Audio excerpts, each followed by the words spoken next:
Red, yellow, and blue. These colors are what we call the primary colors. But have you ever wondered how these colors got their names?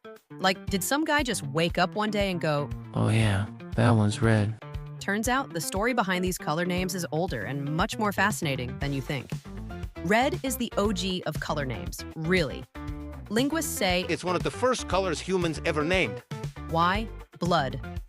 Fire. It was literally everywhere. In ancient languages, red words popped up way before words for blue or green. The English word red comes from the Old English red, which traces back to an even older Proto-Indo-European root, reyud, which also gave us words like ruby and ruddy. And it wasn't just about fire and blood.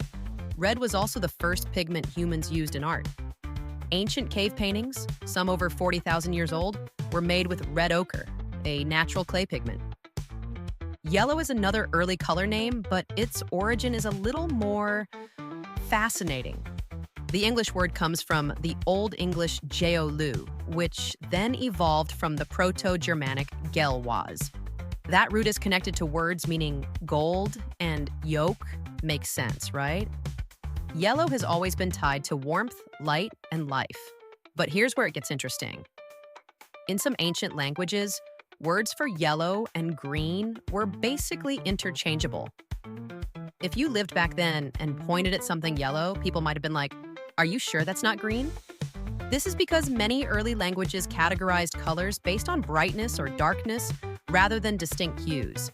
Yellow and green were sometimes mixed up in descriptions. Nowadays, you do that and you're colorblind.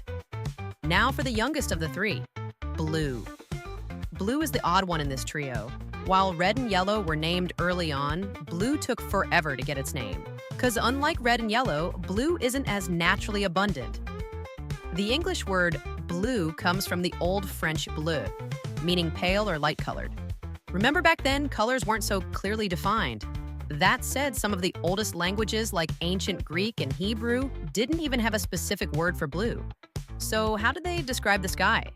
Well, they described the sky as some shade of black or white. Interesting, right? There's actually a theory that humans didn't even see blue properly until they had a word for it. Sounds crazy, but studies suggest ancient people may have just ignored it since it wasn't necessary for survival.